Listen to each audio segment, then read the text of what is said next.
भगवान विष्णु जा रहे हैं, माता लक्ष्मी उनके पीछे पीछे चली।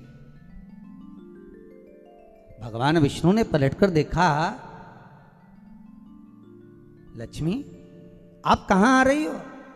लक्ष्मी जी बोली, प्रभु मेरे को आपके साथ चलना। भगवान बोले, लक्ष्मी आप हमारे पीछे, हम दक्षिण की ओर जा रहे हैं और आप हमारे पीछे पीछे आ रही हो, इस दक्षिण की ओर आपको नहीं आना चाहिए, आप रुको। लक्ष्मी जी मानी नहीं।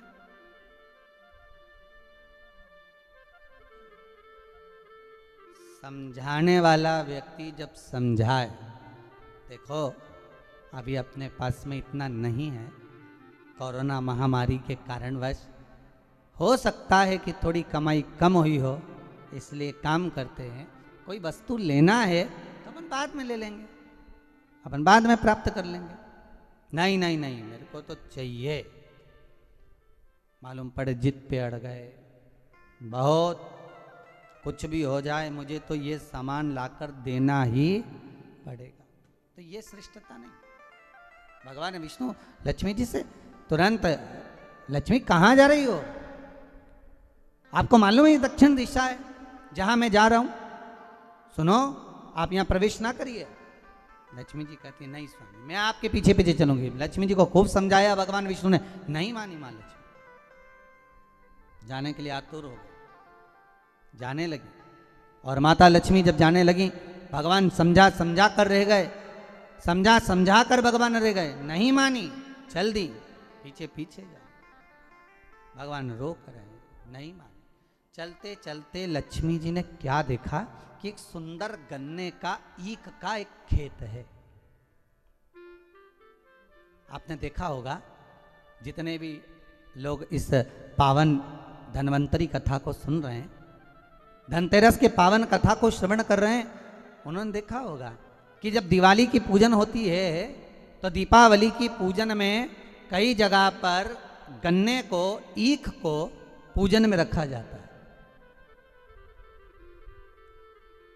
अब भैया कोई ब्राह्मण देवता से पूछे कि महाराज जी ये गन्ना पूजन में क्यों रखा जाता है, लक्ष्मी जी की पूजन में?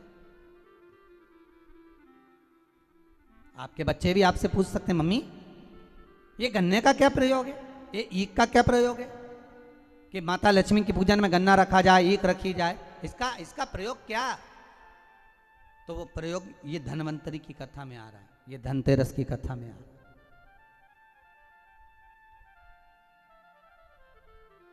महाराज, हिंदू धर्म के अंतर्गत भगवान की पूजन में जो जो सामग्री चढ़ती है उसका कहीं ना कहीं कुछ ना कुछ प्रमाण जरूर रहता है, जरूर। अगर भगवान पर कोई वस्तु चढ़ी है, हमारे भोलेनाथ जी पर अगर धतूरा चढ़ा है, बेलपत्र चढ़ा है, समी पत्र चढ़ा है, हमारे भोलेनाथ जी पर अगर श्वेत पुष्प चढ़ा है, श्री गणेश जी महाराज को कहीं दुर्वा चढ़ी है, माँ जगत जननी जगदम्बा को लाल पुष्प समर्पित किए गए हैं, उसका प्रमाण कहीं ना कहीं हमारे शास्त्रों में मिलता ही है, उसका प्रमाण हमारे शास्त्रों में मिलेगा। गन्ने का, ईख का प्रमाण यहां आता है धन्वंतरी की कथा में कि माता लक्ष्मी गन्ने के खेत को देखकर, माता लक्ष्मी ईख के खेत को देखकर रुक गई और ईख के खेत को देखकर रुकी और भगवान विष्णु आगे बढ़ गए। गन्ने के खेत को जब माता लक्ष्मी ने देखा, उसमें से एक गन्ने का टुकड़ा, एक ईख का टुकड़ा माता लक्ष्मी ने तोड़ लिया।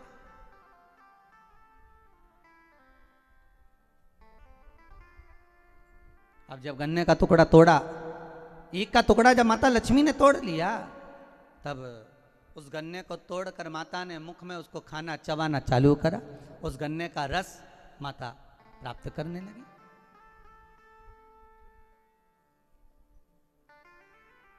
उस गन्ने के रस को, उस शुगर को, गन्ने के उस रस को, ईख के उस रस को माता लक्ष्मी आराम से प्राप्त कर रही हैं और भगवान आगे निकल गए, लक्ष्मी जी रुक गई।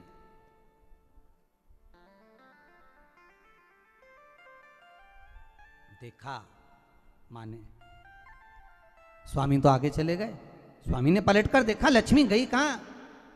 भगवान जब वापिस आ रहे थे लक्ष्मी जी को ढूंढने के लिए, देखने के लिए, तब माता लक्ष्मी उस गन्ने के खेत में खड़ी होकर गन्ने को खाते हुए जब देखी गई, भगवान विष्णु ने कहा, लक्ष्मी आपने श्रेष्ठता का कर्म नहीं करा। बहुत सुंदर प्रसंग है महाराज जी, ध्यान दीजिएगा। किसी के खेत में चना लग रहा है, किसी के खेत में गन्ना लग रहा है, किसी के खेत में कोई फसल लग रही है, खेत के मालिक से बिना पूछे अगर तोड़ ली जाती है, प्राप्त कर ली जाती है और उसका सेवन कर लिया जाता है, तो उसका भी दोष हमारा हिंदू धर्म बताता है, हमारे शास्त्र बताते हैं कि उसका भी दोष है।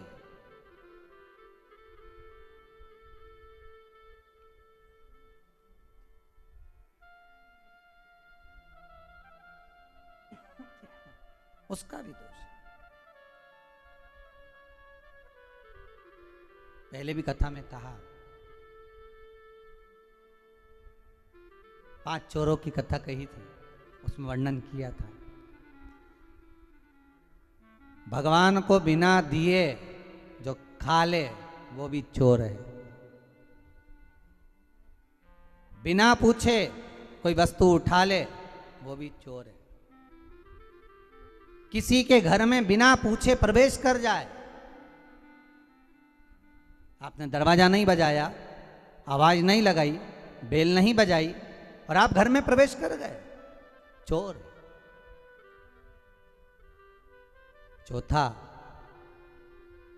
महाराज किसी का सामान रखा था, बिना पूछे उठा लिया गया, रख लिया गया, वो भी एक चोर है।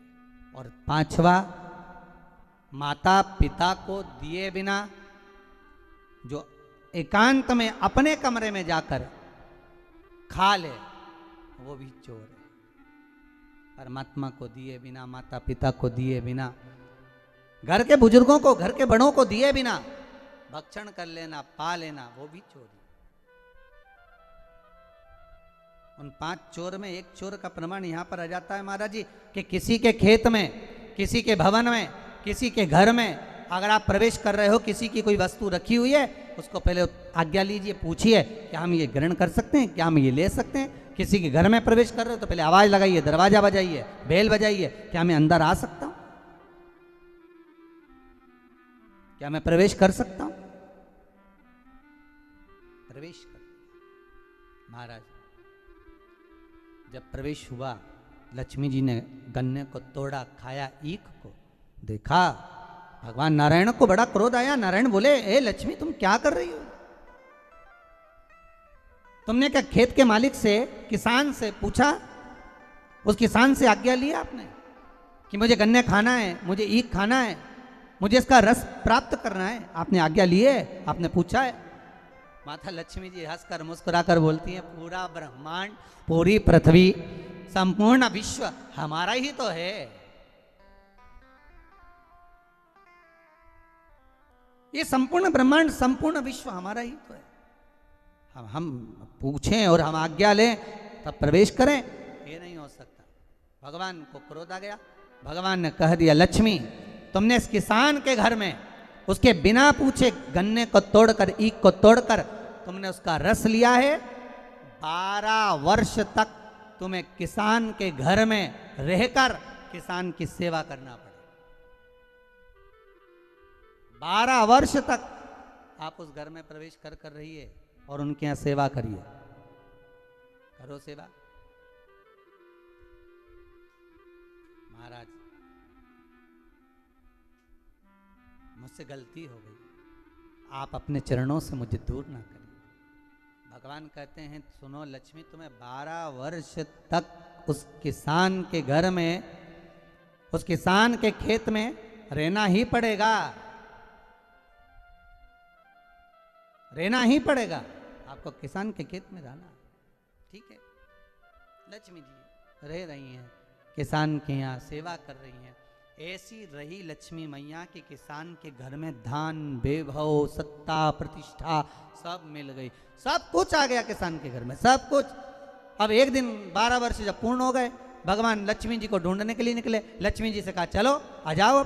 अब तो किसान को लगा कि मेरे घर में ये बूढ़ी माँ जब से रह रही है तब से हमारे घर में वैभव ही वैभव, अब इसको कौन जाने देगा। आपके घर में कोई ऐसा व्यक्ति आ जाए जिसके चरण पड़ते से ही आपके यहाँ खूब वैभव धन सत्ता सब कुछ प्राप्त हो जाए, तो आप में से कितने लोग हैं जो उनको वापिस जाने दोगे? निकलने दोगे? वापिस जाने दोगे? कोई नहीं जाने।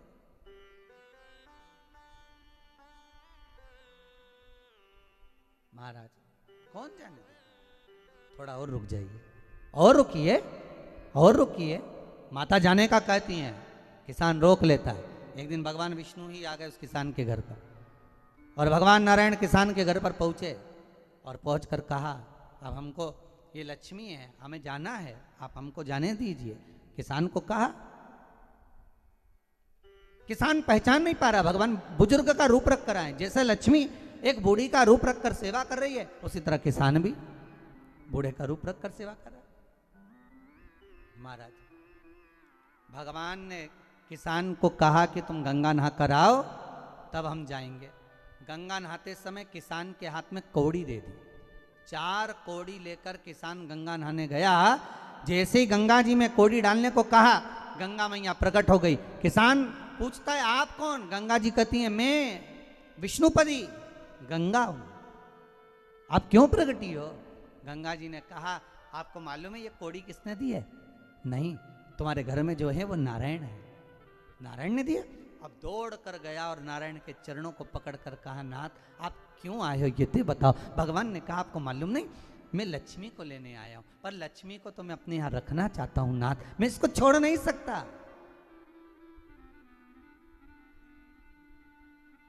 मैं लक्ष्मी जी को छोड़ नहीं सकता, मैं इनको लेकर जाऊं। किसान रोने लगा। तब भगवान नारायण ने धनतेरस की पूजन का महत्व समझाया। तब भगवान ने धनतेरस की पूजन का महत्व समझाया। सुनो किसान, मृत्यु लोक में रहने वाला मानव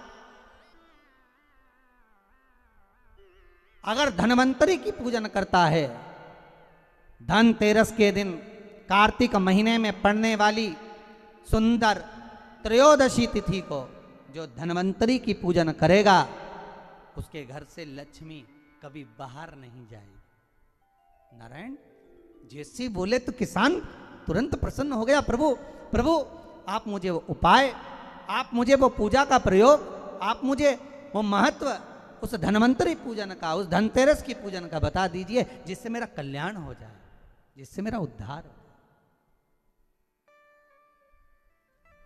भगवान विष्णु बोले, किसान सुनो, ये धनवंतरी मेरा ही एक अंश होता है।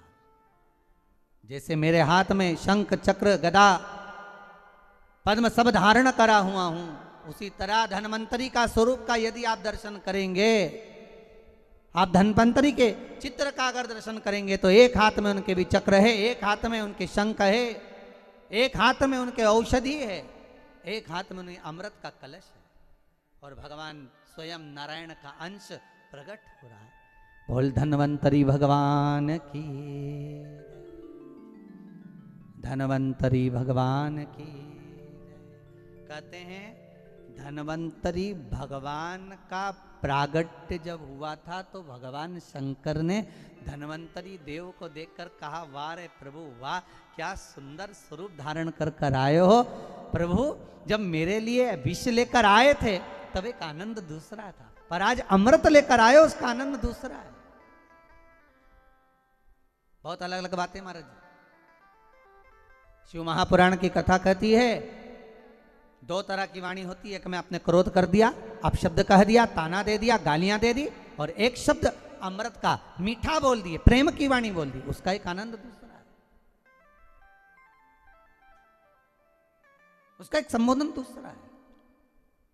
एक विष लेकर आ रहा है, एक अमृत लेकर आ रहा है। शिव जी कहते हैं जो अमृत लेकर आ रहा है उसका आनंद ही दूसरा है, उसके चेहरे की चमक ही दूसरी है। भगवान विष्णु कहते हैं, सुनो किसान, मैं आपको धनवंतरी पूजन का विधान बताता हूं। भगवान कहते हैं, किसान सुंदर कृष्ण पक्ष की त्रयोदशी को कार्तिक के महीने में धनवंतरी देव का पूजन, धनतेरस का पूजन माना जाता है। सुनो किसान, एक सुंदर भूमि पर देसी गाय का गोबर से लीपन कर कर, अगर गाय का गोबर ना मिले सुंदर जल से लीपन कर कर, वहां एक सुंदर चौक को पूर कर, आप सभी को ज्ञात होगा कि चौक पूरने में रंगोली का प्रयोग नहीं होता। आप लोगों को मालूम होगा चौक पूरने में आटा और हल्दी का प्रयोग होता है। काय का प्रयोग होता है? आटे और हल्दी का प्रयोग। आटे हल्दी का प्रयोग क्यों होता है?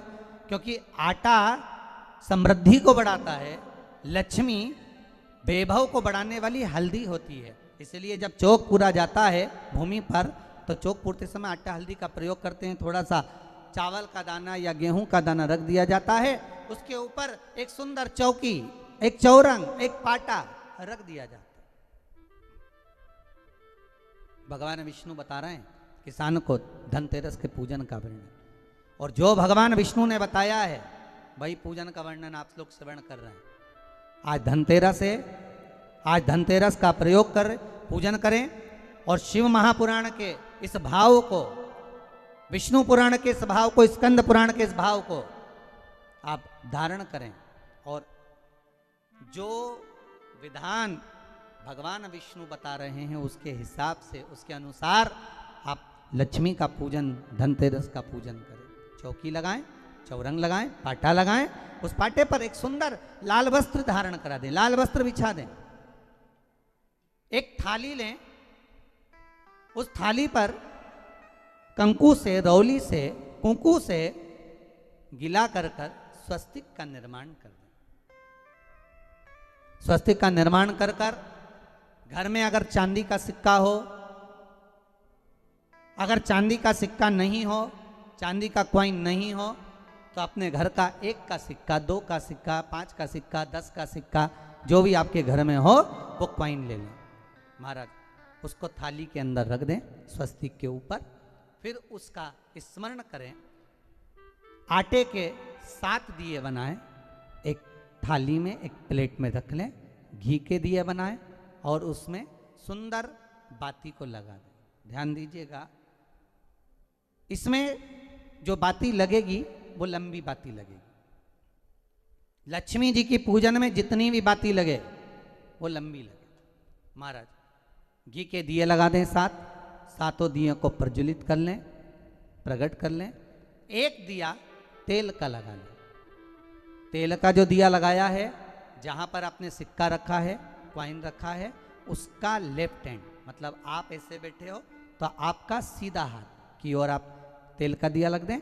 और जो 7 दिए आपने लगाए हैं वो लक्ष्मी जी के राइट हैंड, मतलब आपका लेफ्ट हैंड हो गया, लक्ष्मी जी का राइट हैंड, आपका लेफ्ट हैंड हो गया, आपका उल्टा हाथ। वहां पर 7 दिए जो आपने प्रज्वलित करे हैं वो प्लेट में रख दें। सुंदर थाली जो आपने पूजन की तैयार करी है, उसमें कुंकू, रोली, हल्दी, अबीर, गुलाल, चंदन, मौली, लाल धागा, मौली, अमरबेल के टुकड़े,